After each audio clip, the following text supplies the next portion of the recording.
Assalamualaikum warahmatullahi wabarakatuh. Perkenalkan, nama saya Alia Amanda dengan NIM 20042076 dari Departemen Ilmu Administrasi Negara.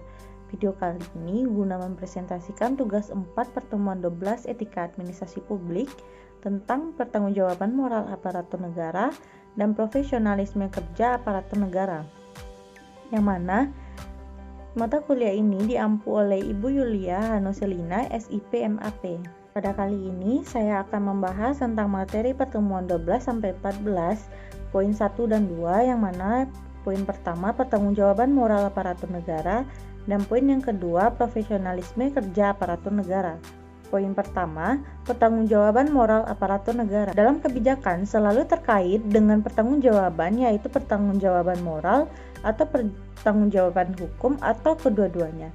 Yang idealnya adalah bahwa kebijakan itu dapat dipertanggungjawabkan baik secara moral maupun secara hukum. Prinsip dari negara hukum adalah asas legalitas yang mengandung pengertian bahwa setiap tindakan hukum pemerintah harus berdasarkan pada peraturan perundang-undangan yang berlaku, atau setiap tindakan hukum pemerintah harus berdasarkan kewenangan yang diberikan oleh perundang-undangan. Kebijakan pemerintah dalam rangka mewujudkan good governance harus berlandaskan tanggung jawab pemerintah. Tanggung jawab pemerintah dalam hal ini adalah tanggung jawab moral dan tanggung jawab hukum. Tanggung jawab pemerintah adalah kewajiban penataan hukum dari negara atau pemerintah atau pejabat pemerintah atau pejabat lain. Kemudian, pertanggungjawaban pemerintah muncul karena ada dua hal, yaitu adanya kewenangan dan adanya hak dan kewajiban. Kewenangan, hak, dan kewajiban tersebut merupakan perbuatan pemerintah yang harus dipertanggungjawabkan.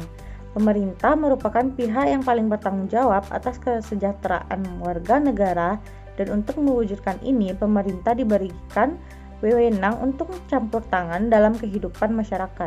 Yang di dalam campur tangan ini tidak saja berdasarkan pada peraturan perundang-undangan, tetapi dalam keadaan dapat bertindak tanpa bersandar pada perundang-undangan, tetapi berdasarkan inisiatif, yaitu kebijakan dalam mewujudkan pemerintahan yang baik.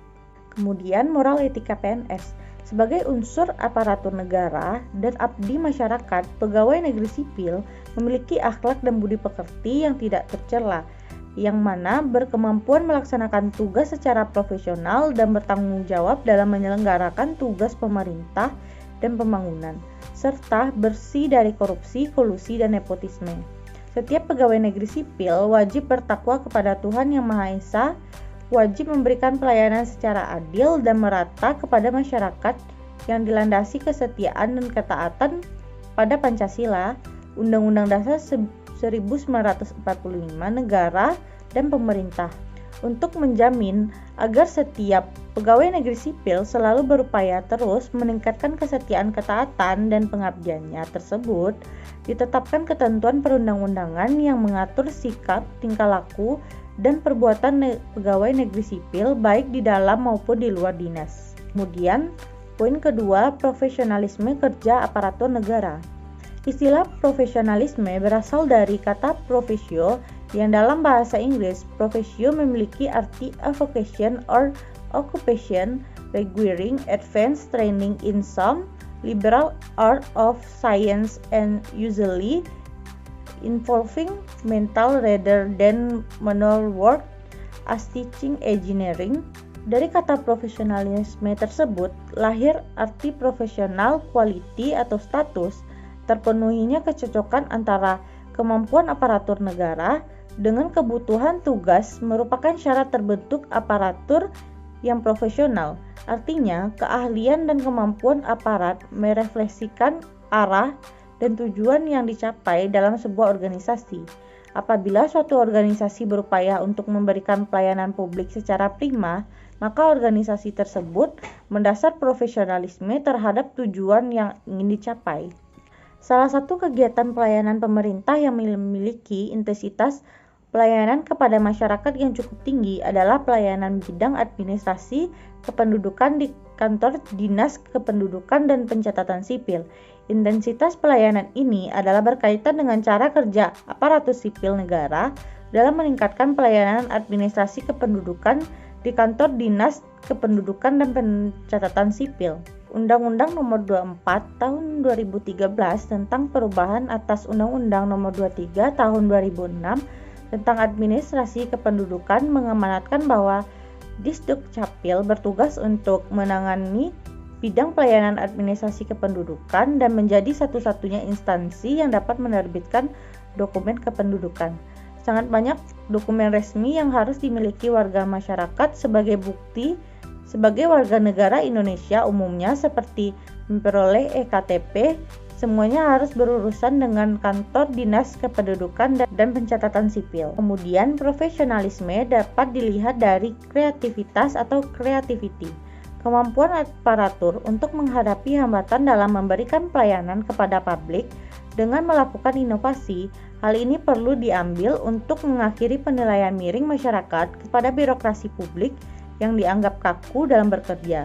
Terbentuknya aparatur yang kreatif hanya dapat terjadi apabila terdapat iklim yang kondusif yang mampu mendorong aparatur pemerintah untuk mencari ide baru dan konsep baru serta menerapkannya secara inovatif.